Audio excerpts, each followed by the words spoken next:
All right. Welcome to the final class, class 7 of creative color and the luminous landscape. It's gone very quickly, but man, have we covered a lot, learned a lot. And I would really quickly, or really fast as we start the class, I would love to hear from you guys kind of what was some of your favorite parts. What are some parts you're going to be taking back into your studio or into your workspace and be implementing going forward a little bit, or things that you'd like to explore further? Oh, definitely the acrylic underpainting. You've enjoyed that. I really have. Great. Anybody else? For me, I fooled around with the gouache, which I had never done before. And I have a love-hate relationship going with it. I mean, I feel like I haven't quite become accustomed to its characteristics. I've only done it twice, so, but it makes me think, maybe I should get some acrylic and I might be able to get more textures, Right. And gouache can be pretty expensive if you're trying to cover big areas. Yeah, and the gouache doesn't yet, has some body, especially compared to watercolor. It's kind of the in-between watercolor and acrylic. It was still interesting. It's something I probably would have never done if it wasn't for this opportunity. Yeah, and you can always build up your texture and everything with your oil paints as you go on top. But yeah, that's a good point. And yeah, definitely anything in art and life basically takes more than 2 times. The first one, you're really just kind of learning how it works. The second one, you get to experiment a little more. And it probably won't be until the 10th, 15th time that you start to feel like you're getting some fluency with it. So stick with it, or like jump over to the acrylics if you want. Like, yeah, the acrylics are so inexpensive and they come in big tubes, so you can really play with them. All my gouache tubes are really quite small, which I really love the gouache and the watercolors for working in little sketchbooks. But I've never tried to do anything bigger than probably like a 6x8, maybe an 8x10 in my sketchbooks. So yeah, great. I really liked experimenting with the Zorn palette too, because I've heard of it, but I've never even thought about trying it before. Yeah, good. And then my favorite part about the Zorn palette is that it introduces these whole world of possibilities where all you need is a reddish, a bluish, and a yellowish color. And you'll get these beautiful harmonies, probably, unless you get really crazy with one of the 3 colors, and and then white. And yeah, you can do so many neat things. And again, you just get these really interesting harmonies. That's kind of what I'm experimenting with over my shoulder here, is doing the underpainting and then coming back with different palettes, keeping the kind of grayish or grayed down colors at this point. I'll show you guys a little closer when we get over there to the easel. But great. And what else? I like, how you said to get to really enjoy the design process, that sometimes it's like with life, you sort of, if you enjoy the process, then the result is nice if you're happy with it, but if not, you've still enjoyed the process and you focus more on learning and growing and experimenting. Gross.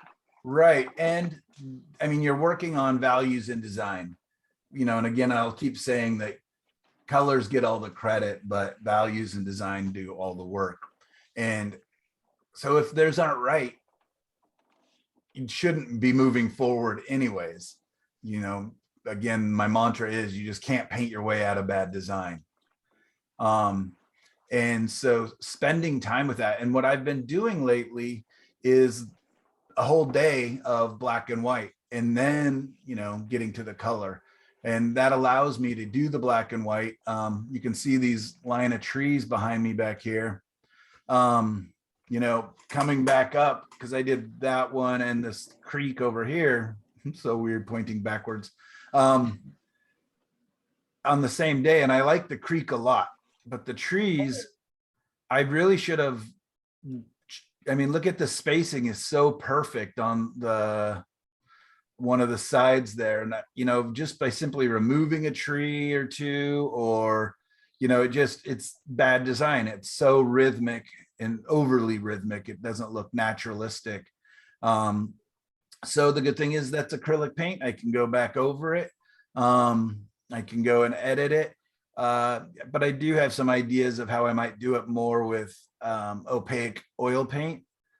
But I should probably slow down and go back in and change those trees and make them more interesting.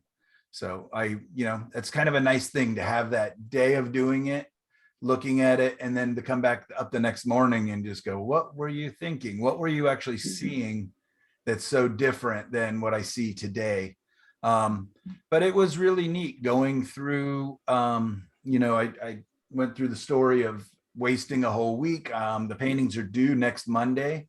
At least I need to send the files with the names, the sizes, the prices, all that to the gallery next Monday. And I was kind of panicking, but within this week, I've got one over my shoulder here, 2, 3, the one we worked on last week, 4, the green one above it, 5, 6, and then about 5 more out there. So I'm in a good place moving forward. And the cool thing was, or the strange thing was, is that I actually had a gentleman call and buy a couple of the paintings that were for the show. And, you know, that's great that I was able to pre-sell them, but it also made me even more panicky of, oh my gosh, I lost a week of painting time and now 2 of the paintings are already sold. And then I've got 2 more, I don't know what you want to call them, collectors, I guess, coming over this week to look at paintings. You know, no commitment to buy anything, but they just want to see work in the studio and everything else. So I'm like, man, I better paint extra. And it's been this way, the painting protocol, right? The thing I've typed up and shared with you, the steps I've been going through, it really works. And I knew it would, but it's been so effective, and my paintings have been so much faster by focusing on the different elements in each stage of, you know, collecting the references, doing the sketching. I've been doing all the sketching on Facebook, I mean on Photoshop. So I don't have all my little sketches to show you. But that's What gallery, Michael? the next show is in Edmonds, Washington at Cole Gallery. Oh, okay. And then I have, right after that, I'll have 3 or 4 paintings in a show in Newburgh at Art Elements Gallery. So that's the thing, is I've got 2 shows on top of each other. It's basically a week between them when I'm dropping off or, you know, sending them my work. So anyways, it's been an adventure, but it's been definitely occupying all my thoughts and everything else. So it's nervous, but good nervous. And the nice thing was too, is to just, you know, I want to do some of these more complicated scenes like the 2 that are on top of the table behind me. But also I do know that people really like my kind of glowing, marshy, sunsetty or sunrise scenes. And so I was able to kind of go back to some of those that I can do quite a bit easier. They're much more forgiving. And so it's kind of nice that I have that in my pocket, right? That I have these images that I really enjoy doing, and I can knock them out fairly quickly. Again, if my design and values are pretty right on. And those will probably be the ones that'll sell first anyways. So I'll make the clients happy. I make the gallery happy because I've got enough work out there. I make myself happy because I enjoy doing these. They are my happy place in painting. They're my comfort zone. So, you know, you kind of think of it almost as performance because I've done them enough times. Whereas the trail that I was working on, you know, or the one above it of the light hitting the inside of the forest there, those are much more difficult or much more thought. It takes much more thought for me to do because they're different, and experimenting in different ways with those. So the one you started last week, the trail with the radiating tree shadows, are we looking at the painting there or the photo reference? Is that the painting? That's the painting. So you did paint on it during the week. I went ahead and glazed with a transparent yellow oxide acrylic. Oh, wow, nice. Yeah, so I kind of, So now you can still make changes to it with the acrylic because you glazed with acrylic, right? yeah, I definitely could. You see some changes that need doing? No, I'm just saying, I love the acrylic glazes. The only problem with it is that you can't mush them around the same way you can oil. Yeah, definitely. It dried really fast and scrapped on really quickly. So yeah, with the plan that I'll go over the top. I've also got a couple more paintings on the easel that are also for the show. So I actually have a lot of work in a short amount of time. But I've been working, you know, I get up here in the studio at 7 in the morning and I've been going down at 7 in the evening, but it's been very enjoyable. You know, I'm not really even ready to go down. Even when I go down and grab food, I just bring it right back up here with me so I can at least be looking at the paintings. So, you know, luckily the family kind of understands and they've both kind of got things going on right now too. So I've been fortunate about timing and fortunate that I have got this class that I was able to kind of reflect and say, you know, how can I make this better? What can I learn from all the bad giant paintings that I've done? So anyways. So Michael, as you were talking, I thought, well, there are a couple of things I do want to mention that I really got out of this class. And one of them was your process through slump week. That was very helpful to me. I really appreciated hearing that process, you know, between the gratitude and the journaling and your mom. I thought it was great. And the other thing is actually that procedure that you had, that, you know, it wasn't just for slump week, but for always. I thought that was very useful for taking ahead, no matter what medium I'm in. And I think, you know, I struggled with this because I'm mostly watercolor and I don't, you know, to do oil, I did try to do oil, but I'm such a beginner. Oh boy. Yeah. Well, thank you for saying that. I appreciate it. Mm. And it is true that I believe that, you know, there may be some minor tweaks that you can do. So, you know, take that list, and this goes for all of you, take that list and make it your own. And, you know, we're all different artists, we're all doing different things. But I think a lot of those base elements are pretty universal. And you know, you don't always have to do black and white underneath or anything like that. You can go right to the color if you want to, but just keeping in mind that design is so important.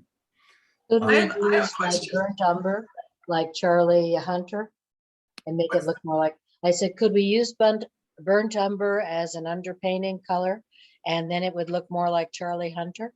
Yeah, for sure. Yeah, absolutely. We wish. Charlie's work. Yeah, and in fact, what I did, and Laura was talking about this last week, is how when you go over it with the glazing, that it turns greenish, you know, because the black and the white and the gray are also cool. So this week, with all 5 of them that I've done on black and white, this week I actually mixed burnt umber into my black and yellow, like oxide, into my white, and kind of a combination of the two into my grays, so that I ended up with warmer colors. You can't really see it from way back there, but maybe from a little closer. No, still looks really cool, but it's Looks very black and white. Yeah, definitely yellower here, Yeah. and a little bit redder in here. It's really hard, you can't quite see that, I'm afraid. Yeah. So I have a question for you for going forward in our personal paths. Do you find working with small paintings, is that actually laying a good foundation for working larger, or do you need to work large to get better at working large? It's both, for sure. That's a great question. Don't be intimidated by big, but be aware that little and ugly, and this is a Scott Christensen quote, and I'm going to misquote it, of course, but he's, little and ugly is one thing, but big and ugly is a whole nother thing. And there are things that work better small and things that work better large. But no, I think they definitely work because, again, we're focusing on design and focusing on, the colors, that seeing if the colors go well together, or if they're, conveying what we want to get across. But, the brushwork can be quite similar. You're just using a bigger brush. If you are attacking your big paintings with a little brush, it can be really strange and daunting and feel completely different. But I just suggest upping your size a couple brushes. You can always come back with the smaller brush towards the end and finesse and get your details in. I also suggest using a bigger brush on your little paintings, just to get your large shapes in. Yeah, the shop brushes are my favorite right now, and my chopped up brushes, I'm using them like crazy. Yeah, anyways, any really quick last things? And Meredith, congratulations on winning a print. Yeah, 9,000 people. Yes, congratulations, Meredith. Wow, that's great. So I actually wasn't sure that I should put it up, but I actually had it. I'm going to put it up. But why wouldn't you put it up?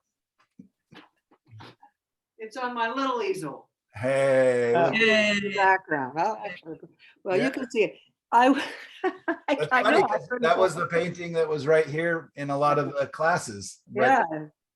What an exciting day that was. Thank you very much. Yeah, that's really neat. Thank you. So It's you're gonna funny buy a that- lottery ticket now? yeah, I know. I think I've already had my win. I don't know where it would work. I've had 2 past students win on this. I mean, again, it's 9,000 people, at least, I think. And so that's pretty wild that I've had 2 students win. And I don't know if somehow when people respond on the emails, if they show up more times, or how it's working. But anyways, Oh, okay. So that's a clue for everybody else. Just keep sending them emails. just spam me like crazy and up your odds. Yeah. Yeah. Increase your chances. Thank you. Anyway, yeah, thank you. I had it up before the class and I thought, no, that's not a good idea. I shouldn't do Yeah, that. rub it in, everybody. Look what Meredith got. Well, that's great. Congratulations. That's really neat. Michael, When I saw your name pop up, I was like, there's no way it's the same Meredith. That's so wild. Yeah, yeah. So that, Could we see the other painting that you didn't work on last week? The one that's on top of the path one? That green one? Yeah, Yeah. we'll look at that when I get over to the easel. So I'll pull Okay. them aside, and I'm actually going to talk about them a little bit. Let's go really quickly, screen share to our Facebook page, and very quickly, you guys, I'm going to go through and look at some of your work.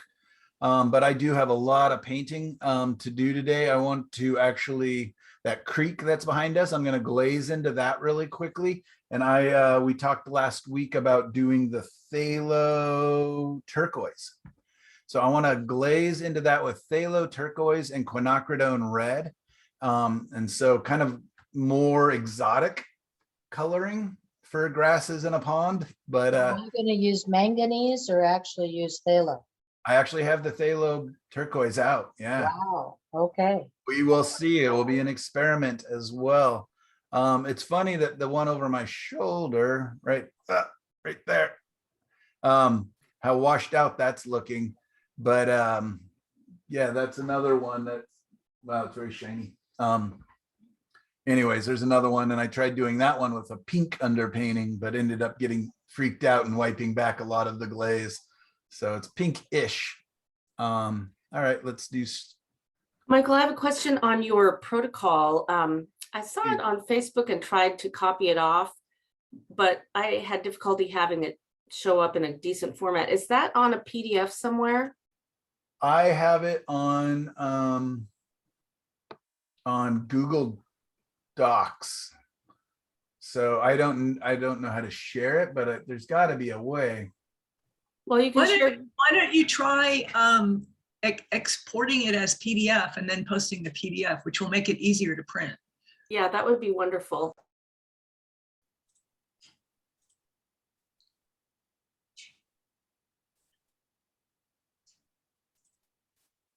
Michael, I Because had a we- question. Is there, Are you guys all seeing it here, my Google Yep. Docs? Yep. Yeah, So what do I do? I think file export. Or you could even maybe share it, just, well, but then you'd have to add us all. I might be able to do that. How come there's no export there? Yeah, there's something about that docx format that was confounding my ability to print it. Cool. Share to non-Google account. You're sending invitations to. No, you don't want to. You don't want to do that. It's going to cause you Headaches. headaches.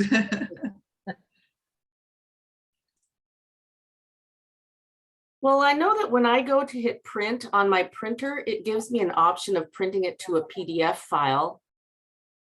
But then how did it look? Oh, it looks fine when I print to PDF, and then it basically saves it as a file, and then now it's a PDF. Oh, maybe we should try that. Maybe I'll try that. Maybe that will help. I don't think it worked trying that, but because I think I just had to copy and paste it onto a new document. All right. If anybody, I ended up kind of having to reformat some of it to get it to. that's kind of what I figured. You guys could just drag and drop it and reformat it, but that's just me being lazy. So Yeah, don't get all obsessed about this. This is we want to see you paint. all right. So what were you saying? Go to print down at the bottom. Print. You know, just like, don't you do that, Michael? I'm sure you do. And then up in your destination, you might have a PDF, save as PDF. Yeah, file, save as PDF. Yeah, and then it'll be a PDF on your computer that you can then share. Okay, cool. I will email that to you guys as soon as class is over. Great, thanks. All right. Well, thank you. Learning, Michael, I have one question about acrylics. please. Okay, so I know that when you have done your acrylic, you begin your oils, you do not put acrylic on top of the oil. I know that. But is there something that you can, besides say liquid or some sort of galcid, is there anything that you can made in the acrylic world that you can put across your acrylic so that if you were to put something on top of it that you did not like, let's say you glazed it with, you know, a yellow that was too acid, is there anything that you can put on top of the acrylic before you start adding the, so that it is acrylic based, I guess is what I'm saying. Yes.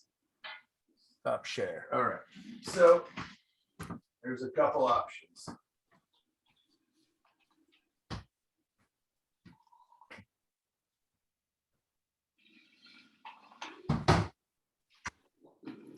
And it would have to be clear, of course. I mean.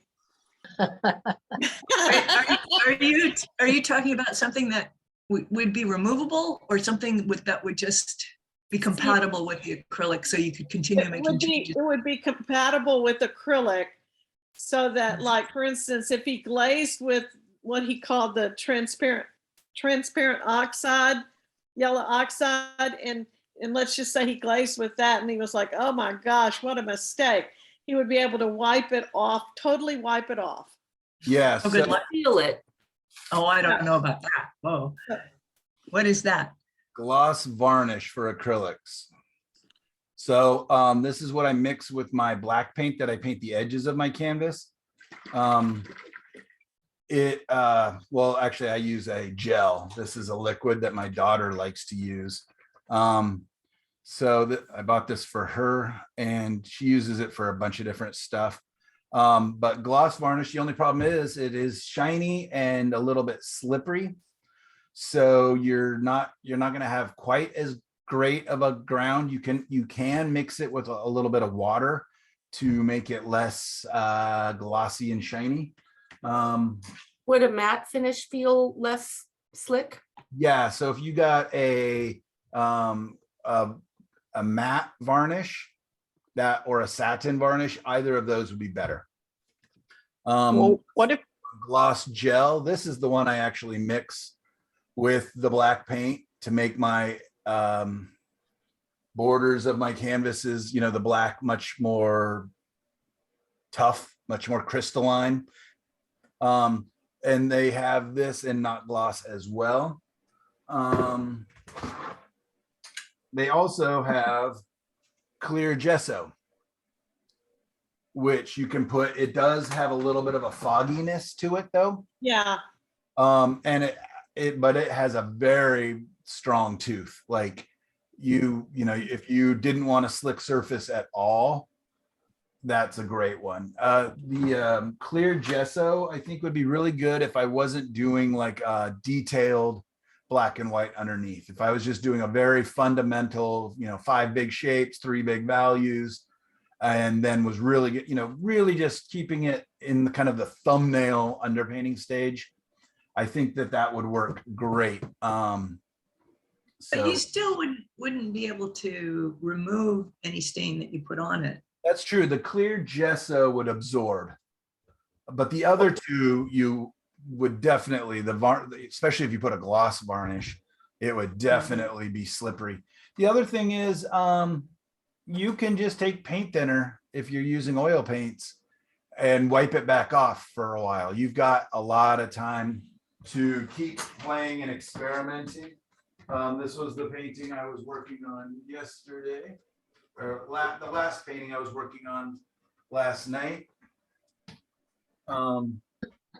And you can see that I went in with red and pink, but I wiped most all of it off, only leaving it kind of along the horizon and a little bit in the water.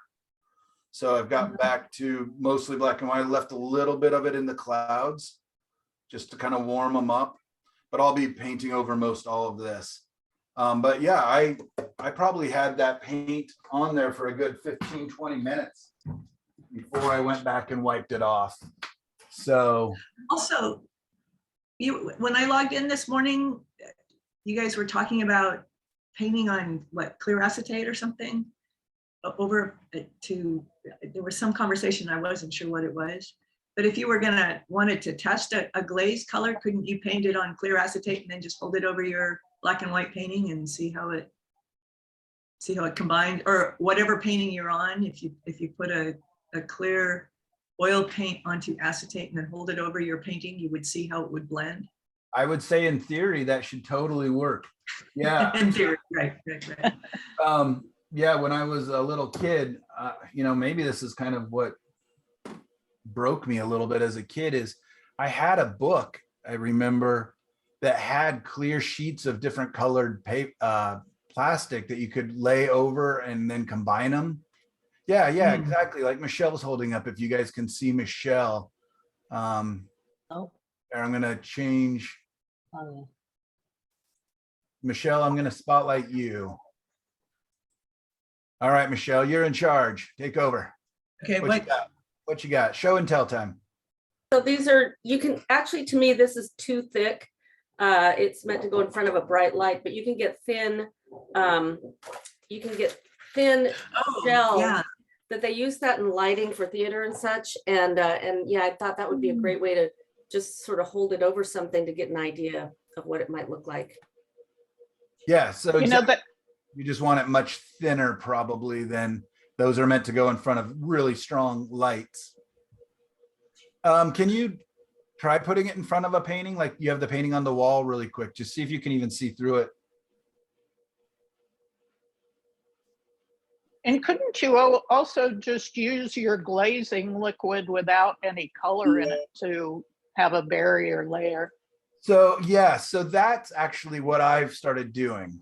Okay, yeah. So you get a very, I mean, that's a really heavy-handed idea of it, but that's interesting, right? Is that a black and white or a blue and white painting? It's actually black and white, but I'm sitting in front of a window, so it's catching the blue from the daylight. Gotcha.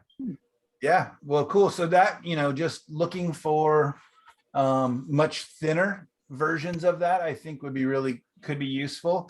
Experimenting and playing. And if you have Photoshop or anything else, you can always just alter the colors in there by sliding the, increase yellow, increase red. What was I going to say? So yes, somebody just mentioned, I also have been experimenting with putting a little bit of Galkid gel or Galkid medium, just a real thin coat of that. It dries overnight. Do you still have me up? Yeah. Michelle's going to teach today. I'm tired. So yeah, you can also put like a little medium over it. So there's lots of different ways to create little barriers. The other thing is, like I said, you've got time. You probably won't get it back all the way to the very starting point, but I actually like it to get warmed up a little bit, just because get rid of that cool blue that makes everything greenish, or cool blue gray. But I was thinking it might be useful to prevent the sky from turning green. I don't think it would. But I mean, if you put it on there before you do your sky.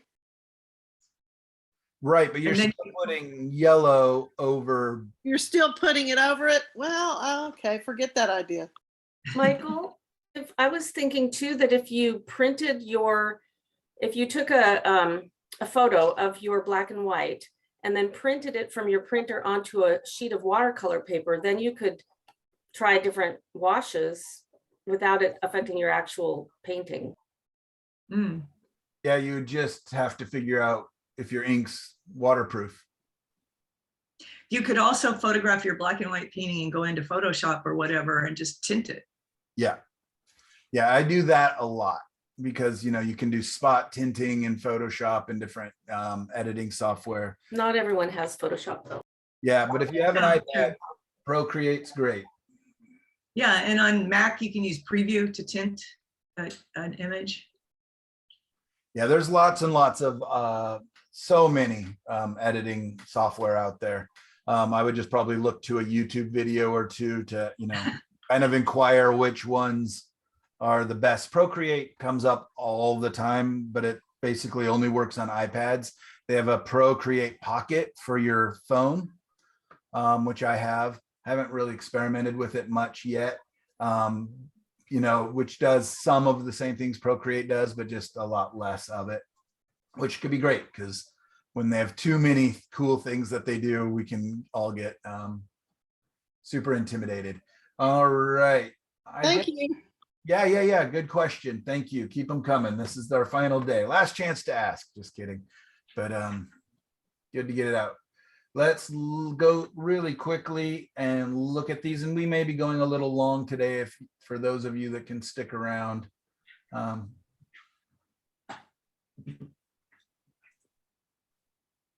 All right, look at that. Who would even in their right mind think that you should paint this? Look how busy and intense that is. Only a crazy person. And who is said crazy person? It's, oh yeah, who are you calling crazy? Yeah. Brave. I think we, Crazy like a fox. brave and crazy all the time. They're crazy until they're successful, and then they're brave geniuses. So look at this brave genius. Yeah, Laura, I so appreciate you. Just do not shirk away from a challenge. And I mean, again, these are things that I would just be like, oh boy, I'm going to go paint an open field with a creek in it again.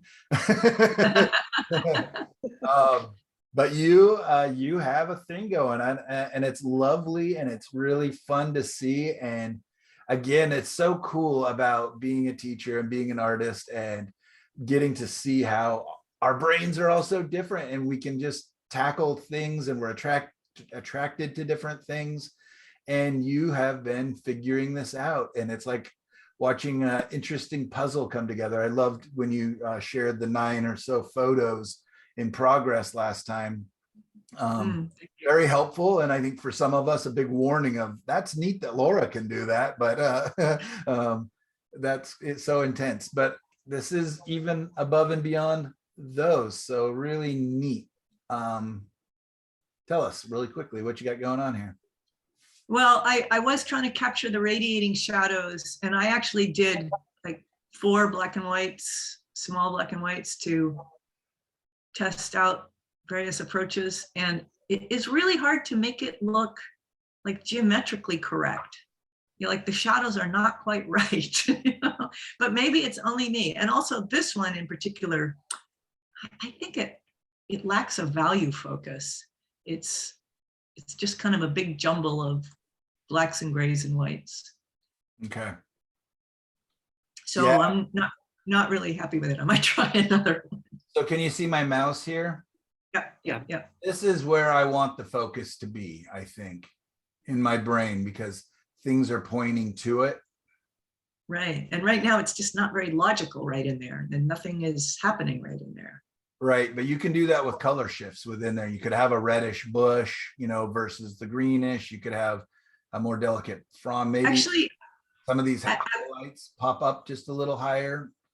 I was thinking about that because when you do a black and white, you can't express the warm and cool. And I was thinking I could do, like, you know, the who was the painter, that Renoir or something, that does all the intricate painting into the dark cool areas with cool colors. Can't even remember who that was. You showed us a few weeks ago. Oh, it was Monet. Anyway, Monet, right? Okay. But anyway, I was thinking, yeah, I mean, I could create more composition by distinguishing the warms and the cools, but I would have to try it to know whether or not that's going to work. So I haven't gotten there yet. I also noticed, just a little feedback here. Boy, I am really bad at,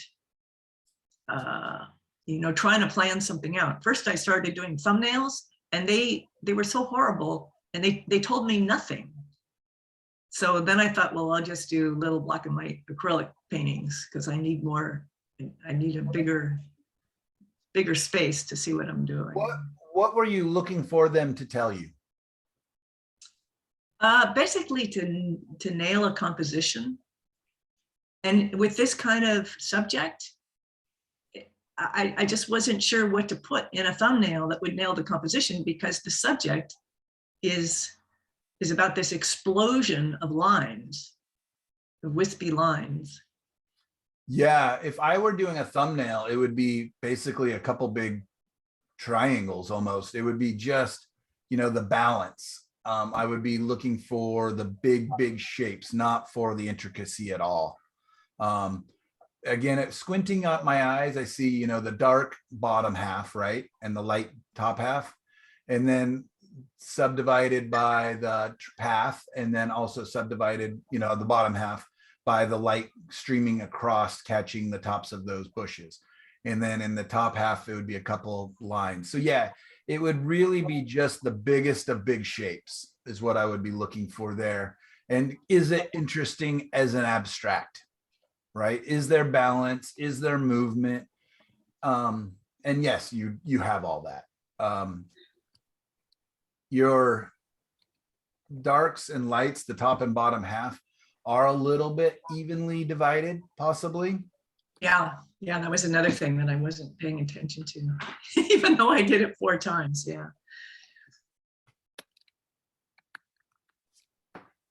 Yeah, lovely. I look forward to, and I think it'll become much more interesting once you do block in your warms and cools and everything else. On this one, my push for you personally will be to not only glaze in, but actually go back in over the top of that with opaque oil paints in, let's say, at least 30% of the painting. Right. Well, actually, I've been noticing how you, in your paintings, after you glaze, then you go in with grays in the cool areas. And I definitely want to try that. Cool. or do more of that. Great. All right, lovely. Yeah, your brain is a interesting place to see how you can just approach these unbelievably complicated scenes. This came Okay, back. don't click that. That will just take you to the same thing. So. Okay, Michelle, I'm so proud of you, Michelle. Why leave page? I don't know what comment I didn't leave. So this is your photo reference, correct? Yes. And it's such a nice photo reference. It already kind of looks painterly and everything else. And talking about abstract, right? I mean, this is basically an abstract image already, an abstract landscape. So for those of you that may be having a hard time kind of seeing it, it's a very, very, very reflective wet surf, wet beach with very much a smallest line of waves, and then dark hills in the back here, clouds and hills. Yeah, I got down really low right on the sand to take that picture. Wet knees for you, huh? It's beautiful. Yeah, it's such a cool picture. I'm thrilled Love it. that you. I know you shared it with me. I got to figure out what this is real quick. There we go. Okay. You shared it with me on email to ask what I thought, and I was really pleased. So this is your black and white version of the photo. That's the, yes, correct, the photo. Right. And let's get to your painting thus far. All right, great. So yeah, it looks like you're really nailing most all of this. You've retained the light and kind of the big shapes. I think that this upper left corner can get a little bit darker, and then you can do it with opaque paint at the end, because this will get quite a bit lighter if you want it to be like the reference. But Yeah, my in all, shape's a little wrong there too, but I can fix that. it's up to you to worry about that if that's a thing you care about. If you want people to go, oh, that's Pelican Point or whatever, I don't know. Seaside Point. What is it? Seaside Point. Seaside Point. Okay. So, sometimes I worry about making, mountains and hills right on, especially if it's like Mount Hood or something like that, or Haystack Rock. But a lot of times I'm just like, this is somewhere, it doesn't need to be exact. So anyways, great job. I love it. Any questions at all before we move on? Well, I was thinking last night, because it's really difficult. So then I was realizing, okay, so you've got the shadows that go at an angle from the sun, and then you've got reflections that go down, but then you have ripples that go whichever way the ripples go. So it's kind of weird to put that all together. But then I was thinking, if I had thought in that way, because when I first put in those shadows, you see down in the bottom right, that angled dark shadow going in. But in real life, there were a lot of little ripples going through it.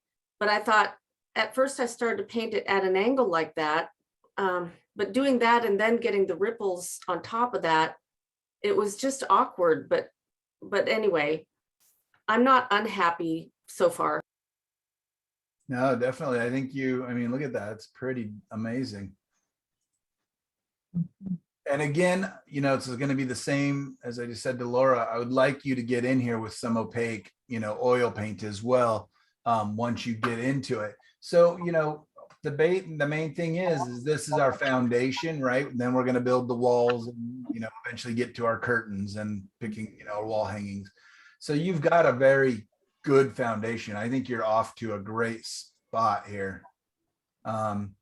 There's minor differences, but it doesn't matter, because all the clouds and all these reflections are fairly transitory, right? They're, quickly moving. So it's up to you, and you can, change and manipulate things as you see fit. Like, you don't have the same dark here, but it doesn't matter, because it's also organic and moving. So anyways, I think you're off to a really good start. Anybody else have anything to add? I have a question. I had to disappear because my computer crashed. Now I'm back on my phone. So your reference photo for this, is it a monochromatic photo or can we see? Yeah. That's the reference. So it actually, the photo itself is quite monochromatic. Yeah, I want it to be kind of subtle.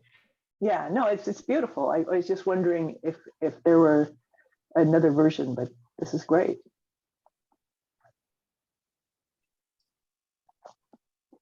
And I especially like the depth you managed to get in your underpainting, the real receding horizon. Yeah. How was working in black and white for you? How'd you like that, Michelle? You know, I like it. I like that you can paint over it. So that's why I like what you said about working with the acrylic black and white for a day, because that's what, you know, what I did. And I did actually do a lot more planning. I didn't completely wait until the last minute, but I did paint that yesterday. But yeah, I like kind of looking at it and being able to go back in. When I did that haystack rock one last class, I did the glaze right away, and now I'm going to make some changes to it, but it'll all have to be in the opaque oils, which is okay. Yeah, I mean, truly, that's where I want you painting more. Not that I've been doing that as much lately either, but I intend to. Again, do as I say, not as I do. But it's all new, it's all fun, and I'm so appreciative, Michelle, and all of you guys of trying this and just seeing. And again, it may be something that you try for a little while and you go, okay, I understand values in design and I don't need to do this whole other step every time. And that's great. Like when I'm out plein air painting, I don't have time for it to, go through all these stages and steps. I'm just going to attack, and there's times when I'm just going to attack.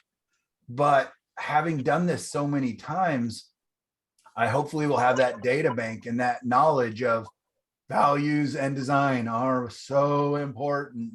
It's just a way of hammering that home, right? If it's funny, right? This is a color class, but the thing that I'm hoping you will take home, take away the most is that design and values will let you get crazy and have so much fun with your colors. And now we are looking at a good example of that. Kathleen, this is beautiful. I love the changes that you've made. Oh, thank It's you. really come to life. I want to zoom in really quick. Look at these trees back here. That is so, that is like the cherry on top of this painting, because you're going to notice this tree and you're going to notice the glow and the shrubs. But then if you take a couple seconds and get in there and you go, oh my gosh, that's so neat. Look at that depth and that subtlety back there. So nicely played there. And I see that you warmed up here, and that really, really helps to speak to the warmth in the sky. And so anyways, I hope you enjoyed that. It looks like you had a good time putting all those fun, warm branches Well, against. thank you for telling me that, because I didn't like it and I didn't know why. And then when you said it, all of a sudden, wow, okay, I get it now. So Good. thank you. Good. This is from the week previous, so we're going to kind of skip to your next one because it's so neat what you've got going on. But I just wanted to make sure I took a chance to comment on the progress on this. It's really nice, nicely done. Thank you. That one, Oh, you skipped that one. I want to see. this video. No, the other one below it. No offense. Oh no, yeah, Yeah. Maria. And I don't know if Maria is here or not. Yeah, Maria is amazing. These are great. Yeah, Maria turned in a couple of them this week. And I don't know if she's able to be in the class live or not. I think that this is a really great start.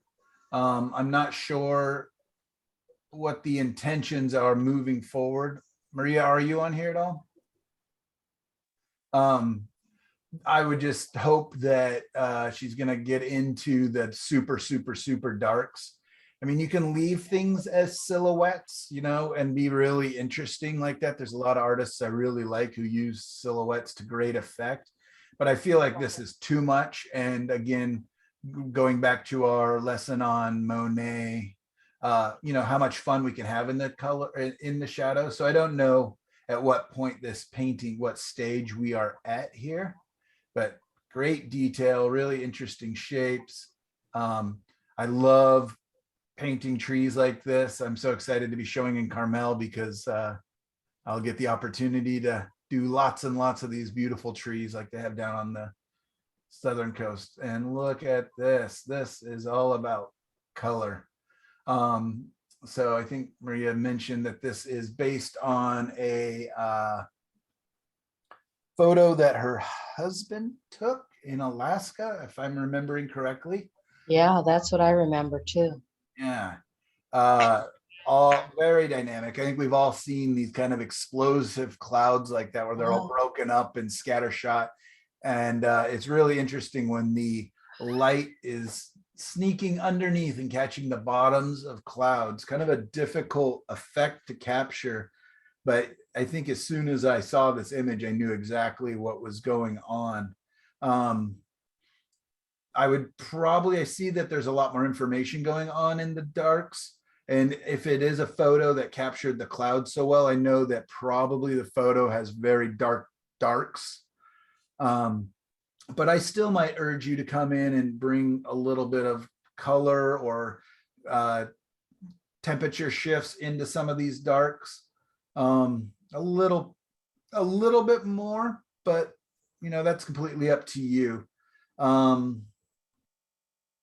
It's kind of an interesting, I see kind of like rocks going along. Maybe this is like a boat ramp or something down to the water.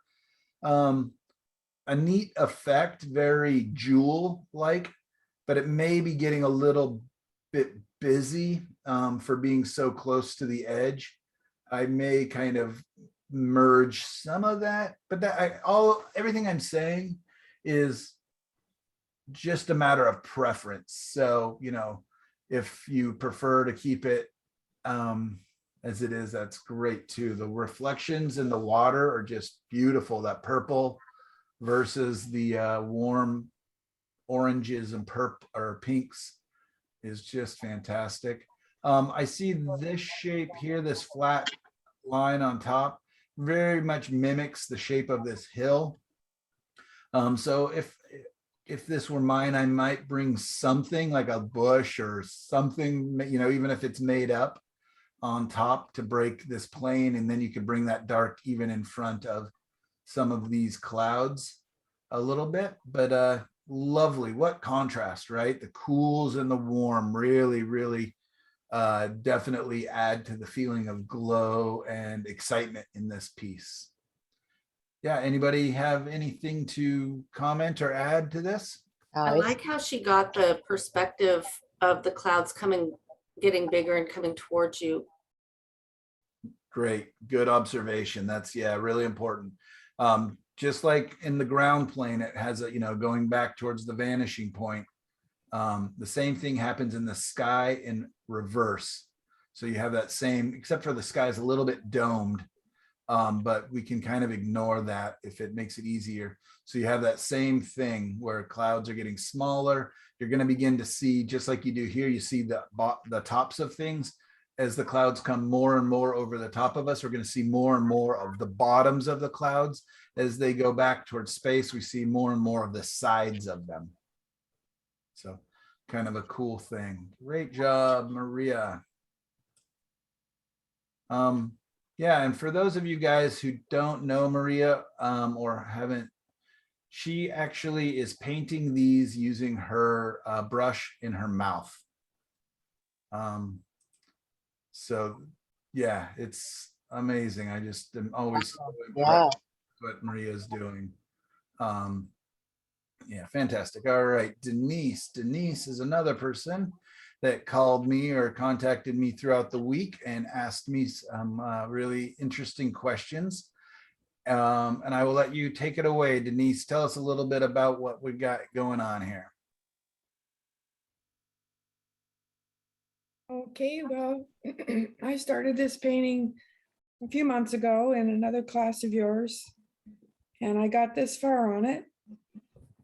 And I called you and we were talking about how I could add some shadows.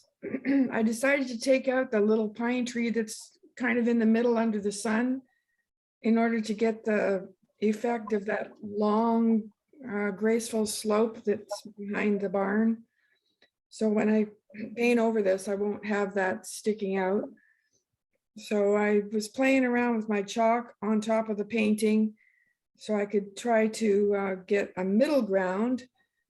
When I planned this painting out in the beginning, I put a lot of detail in my planning for the sketch for the trees and mountains and barn, but I just kind of left it to chance on the foreground, and I think that's where I ran into trouble. So now I have a new plan to go over it. I do the exact same thing where I get so excited about one portion of the painting. I'm like, let's go. We'll figure it out as we go. And yeah, I think that, again, that's what this whole class has really been about. I've tricked you by pretending that it was all about color, but we're really learning that a little bit of planning and a little bit of foresight. But I mean, this is beautiful already. I think we all praised it when we saw it it was in the tonalist class. Am I right? Right. Yeah, it's a lovely painting, but I think it was so neat that you've had a couple months to sit with it, to analyze it, and to kind of go, you know what, if I was to do it again, or how would I do it differently, or what changes can I make? Okay, look at that with the chalk. I've never done that before. That's a kind of a cool idea. Yeah, so tell us more about this chalk. What is it? It's called the little kids cheap chalk. Just plain old blackboard chalk? Yeah. And you're going over an oil painting? Yeah, so I can wash this off really easily. I'm amazed that it actually will draw. Isn't the oil painting kind of slick? No, it's got enough grip on the canvas that it grips really well. Yeah, that's a great idea. Yeah, how'd you come up with that idea? I just I don't know. I've done it for years. If it's a problem with the painting, I feel like I can just easily remove the chalk if I make a mistake. So it gives you a feeling of complete freedom. You can't make a mistake. If you don't like something, you wipe it off just like a chalkboard. But if you were to apply more paint, you would have to remove the chalk first? Or you just paint over the chalk? Early, you could actually just, it's so yeah, I'm actually, I can see. I don't think I do that too, because I use it if I want to draw in a tree or something and see if it's going to look good. I just use chalk, or I want to correct a shape. And like she said, it just, you might blow off if there's a lot of dust, but it just disappears. Huh. Pretty cool. Yeah, this is a neat new little tool. Thank you. I love that. I think this could be really useful in our next trees, sky, and water thing too, just for, what if you can throw a tree in, and then, like you said, you can just wipe it right back off, right? You can. Yeah, definitely. I'm going to chalk in some highlights on my Well, I suggested, since she said, we talked on the phone, and wherever she's got the chalk, I believe she wants to add darkness, not light. And so I thought, wow, you could use dark chalk then to really make it, because my mind is saying, okay, wherever there's light, there's got to be dark and whatever, and it doesn't work well for my mind. But I love the idea. It was interesting to see how when the chalk marks are over that really dark area that's in the foreground on the left, how you can kind of imagine that you probably could put lighter colors over the dark and have that underpainting showing through. So I'm just going to experiment with the acetate overlay and paint on that with some colors, and before I just go ahead and paint on this. Could you use, if you used oil pastels, Do you ever do that, Michael? Use oil pastels with your oil Only in painting? abstract paintings. I've I've heard used it. Wax in them. I think, don't they? The oil pastel. I had a set one time, but I gave them to my daughter-in-law.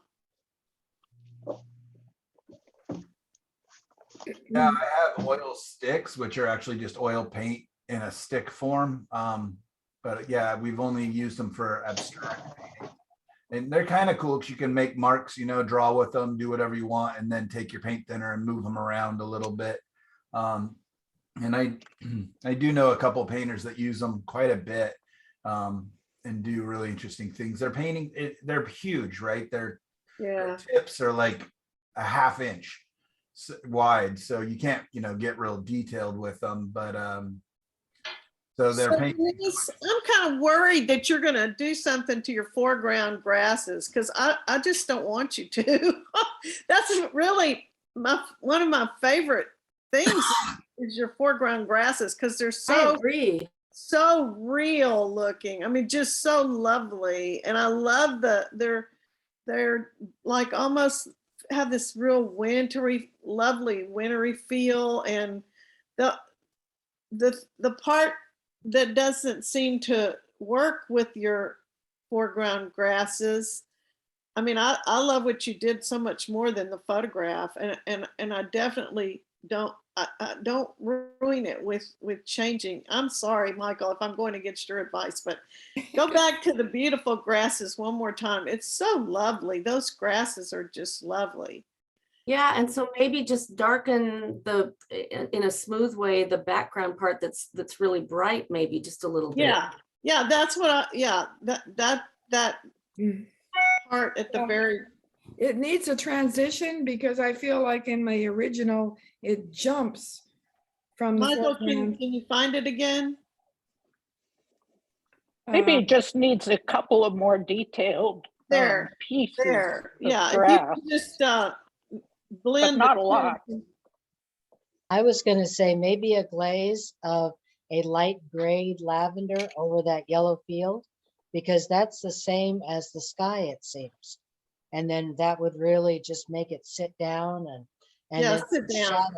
some shadows under the trees, because there is a sunspot back there. And I like that the path that you already have. I think that the one that you drew in with the chalk looks sort of too fabricated, where this one to me looks more natural and organic. Yeah, I agree 100% with that one too. What you said, Michelle. Really quickly, here's kind of what I photoshopped is like if she wanted to cast shadows at all from the sun. I know it's a very diffuse sun, so the shadows would probably be very, very soft. And I don't love this. I think it breaks up the scene too much. What I did do is darken up here. And what I actually kind of liked, I thought added a little more interest, was just a cast shadow across the roof. So breaking this big shape up a little bit. But yeah, I do love the getting rid of the base of those. So that part, I think, yes, for sure. And then I can see what you're all saying. And Denise, I would almost suggest doing it again, not ruining this, because I think there's so much interesting things that you've got going.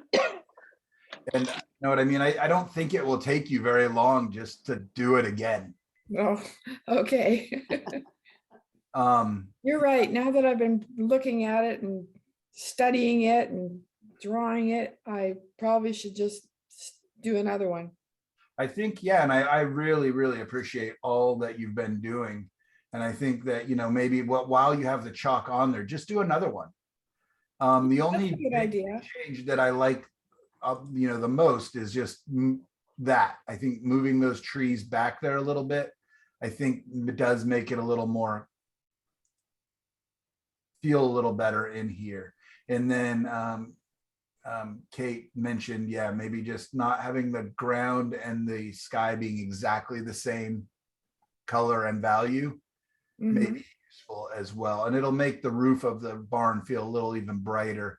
So you could either just do kind of a mauve color, cooling it down a touch, or even just a little bit of your burnt umber or, you know, whatever earth red you're using here, just a glaze of that over it, just again, to make it a little bit different than your sky. I would suggest just doing another one, because I think this is beautiful, and I think you've learned a lot, and I think there's importance in keeping the different steps just for future reference and everything else. And you'll probably feel a little freer to experiment, because I feel like this painting is kind of dear to you. You're definitely protecting it a little bit. So anyways, great job. Great job. I really appreciate it. I put myself on mute because of the dog. Everybody's a critic. All right, Kate. I want to call you Kathleen because that's what. That's okay. So this was your first version of it, I guess? No, that's my last one. Okay, because I see that. Is this just a different photo of it? It's the photo with incandescent light, and then I changed that limb. I didn't like the limb, and I didn't like the way the other thing came in. So then that's under natural light from my window. Okay. And you can see how different it is. Wow. Really, it is so wild, the lighting, how much it changes everything.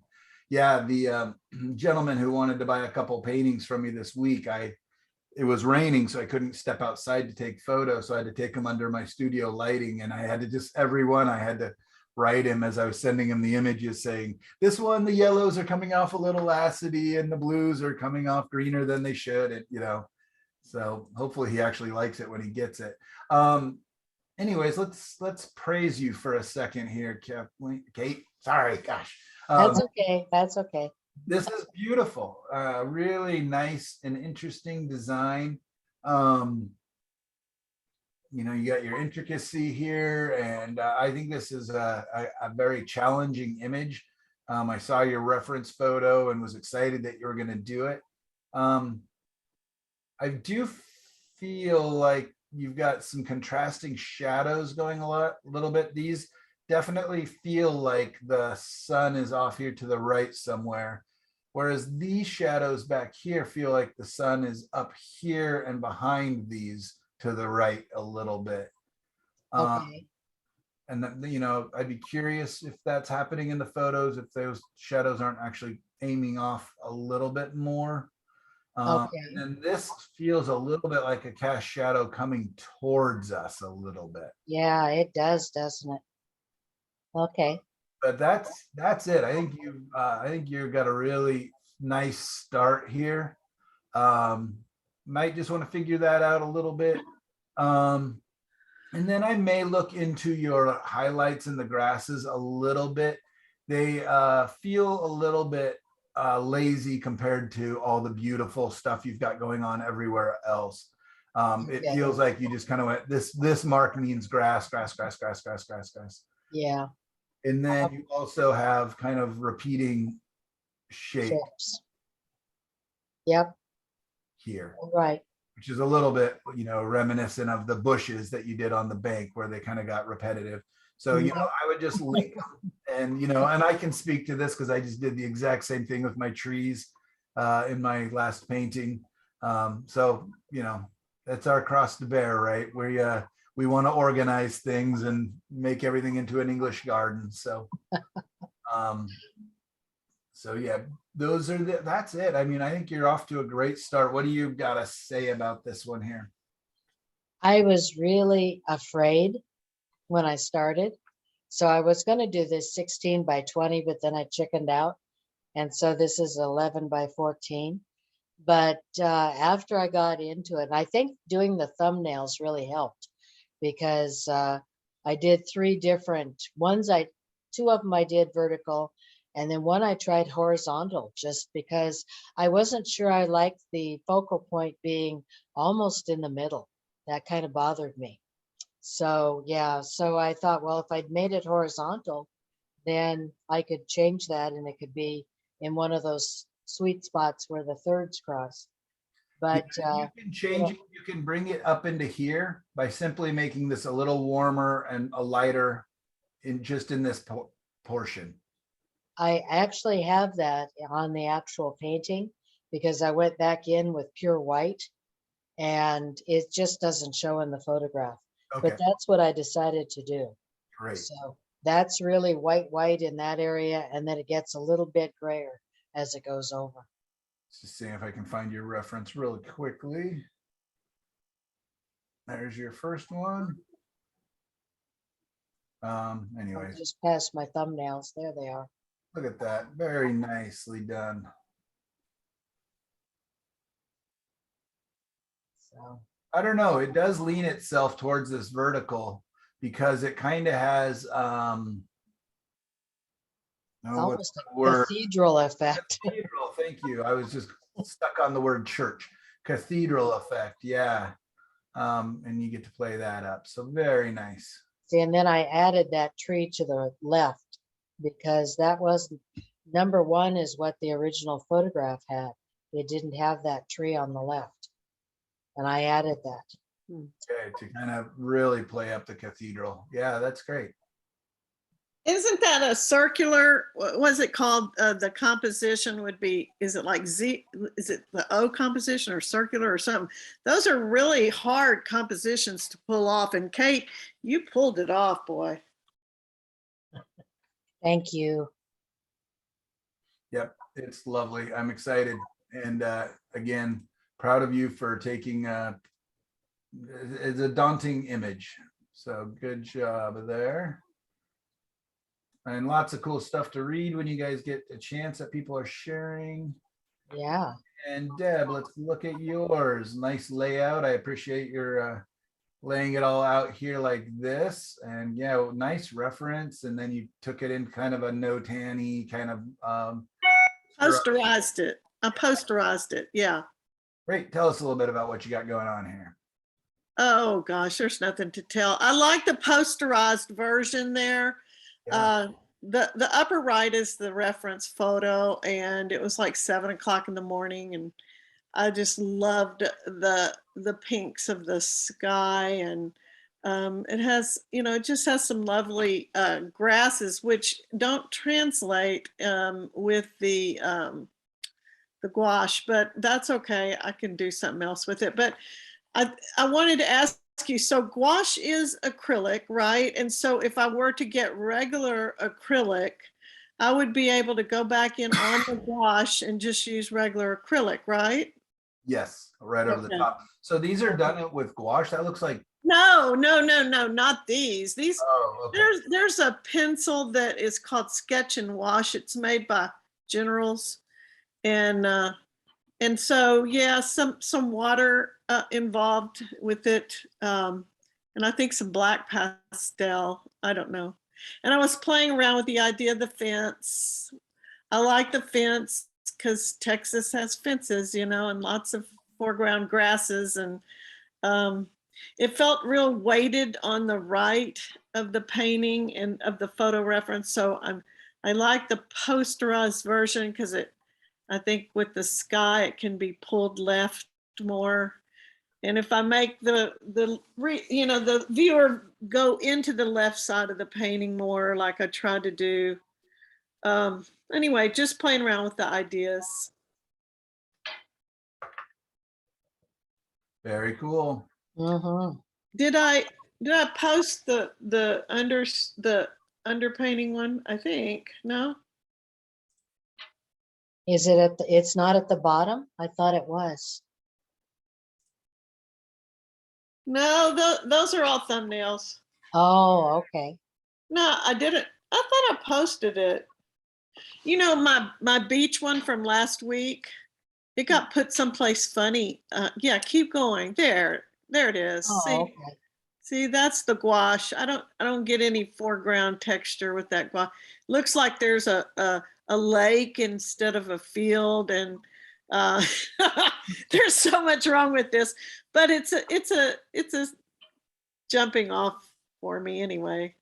I thought it was a lake, even. No, it's not, y'all. It's supposed to be a field, but if it turns into a lake, it'll turn into a lake. Yeah, lake might be more interesting because you can reflect the clouds better. Yeah. Those Texas cattle need that water. Hey, yeah, we do. Yeah. Huh, Paintings can take on a life of their own, right? absolutely. Jumping off point is always what I'm doing. Good. I I don't like know. the motion in this. I want you to look at the artist Tom Thompson. He's a Canadian artist.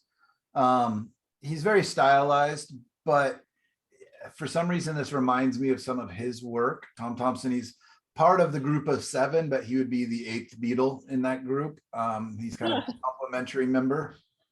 But yeah, I think you might enjoy looking at some of his work. But well, he's very much a colorist, so I know you like the tonalists. Well, you know, in What- pastels though, I work with color, and I mean, I'm going back and forth between the two. I put my pastels away to learn oil, and then I put my oil away to work on pastel. And thanks to you, Michael, now see you've motivated me to get with your tonalism class to get my oils out again. And now you just unleashed that a part of my life again, and I'm very, very happy about that. I'm just kidding you. Oh no, yeah, great. One thing just design wise is see how your cloud back here, the darker area, Yes. literally ends right at the end of this. Yes, So that's a bad tangent. So you're going to want yes, to it is. bring it beyond. I sure do. But that's kind of what these do. These allow us to get that kind of quick check of like, okay, what do we want here? And I was also thinking, what if you put your fence at an angle? Like, see how you got the shadowy dark area here? What if your fence went up along that maybe, and then you could turn it here or something? I think that add a little more sense of motion versus just having a flat line of fences protecting the cows from falling into that beautiful lake back there. Yeah, I tried that idea on the thumbnail, and I think I'll use the chalk idea and see what happens. That might be a good way to see how it would work. I've never heard of using chalk like that. That's pretty cool. I'm gonna see if I can very quickly pull up a painting. Aha, I found it right away. Sweet. All right. Let me know. Do you guys see this now? Hopefully. Is this going to be Tom Thompson? Nope, this is John Singer Sargent. But this painting is so beautiful and so interesting and so slapdash for John Singer Sargent.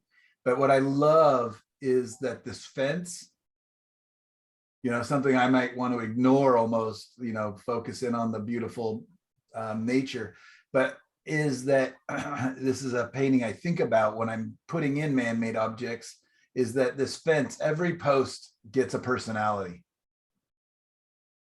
You know what I mean? So if you were to put a fence into yours, I would contemplate, you know, making them a little like the fence is old and has been there. It wasn't, you know, it was put in there by a farmer and, you know, a long time ago, and it's got some personality versus just a whole bunch of straight, perfectly spaced posts.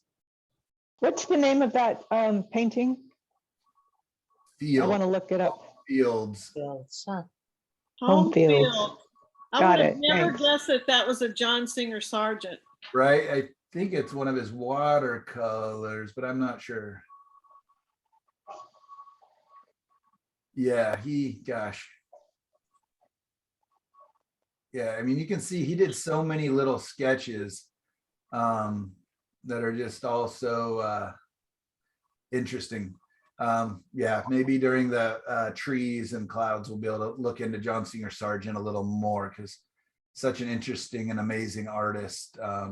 Yeah, here's like, this is one of my very favorite paintings. I actually have a print of this hanging in my other studio here. And this is a painting I refer to a lot personally. It's not going to go big for you, sorry. But I just love that he really details out a couple flowers and then just hints at the rest of them. And because he's got enough information in some areas, our brain just fills in so much of this for us. I just watched a documentary about that painting. Yeah, what is He it? did Lily Rose. He did the entire thing on plein air at dusk over a period of 2 years. Yeah, it took so long, he ended up having to replace one of the girls with another girl. And yeah, he would have them dress up, run out, hold up these things, and just for a couple minutes each evening while the light was so. Yeah, and it became a thing where people would gather and wait for him to paint. All right, I can just, yeah, I'm getting Thank you. myself because I just, gosh, love his work. All right, anybody else that I didn't see? Otherwise, let's get to painting, shall we? I need a break. Yeah, let's take a break. So I'm gonna stop share. Come back to here. And I'm gonna stop the recording. What time is it? It is 10:30.